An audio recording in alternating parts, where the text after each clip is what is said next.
expect from every other part of the public sector, Mr Chairman. I'm going to call Richard Prosser. I'm pleased to rise to take a call on this, the committee stages of this bill, which is my most erstwhile colleague from the Greens referred to as the bill which will raise petrol taxes. I'm ecstatic actually to be here on a Saturday, Mr Chairman. I'm over the moon. Overjoyed at having to be here on a Saturday because this government has no other way of ramming through all the unnecessary and unwarranted legislation that it needs in order to enact this latest diabolically awful budget. They are so disorganised, Mr Speaker. This government is so disorganised, and they're such poor managers of the business of the House, just as they are of the economy in general, that we're here on a Saturday, here till midnight last night and here today, under urgency, cleaning up the national government's mess. And for what, Mr Speaker, Mr Chairman? So the government can put petrol up again.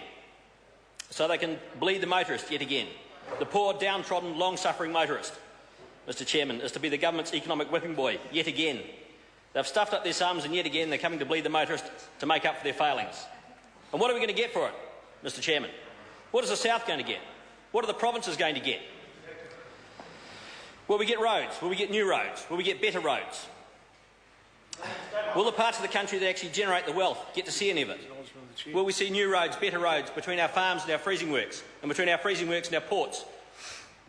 Or will we be sidelined yet again while the National Party builds roads so that their mates and all can get to their batches more easily on the long weekends? Where are their priorities, Mr Chairman? I ask that. Where is the new spending for rural New Zealand? Will we have the South Island Loop Road completed, finally? How many of the government actually know about the South Island Loop Road and the plans for it? Will we see a dual carriageway between Christchurch and Dunedin? Will we see an end to one-lane bridges on the West Coast? Or do we not matter? Does the South not matter to this government? Do the provinces, the regions, do we not matter? The provinces generate the wealth and we'd like to see some return from it, Mr Chairman. The provinces, the regions, the scenery in the regions are what attracts tourists to this country. We bring tourists to this country in their millions and we make them drive on third-world goat tracks with one-lane bridges. I love it.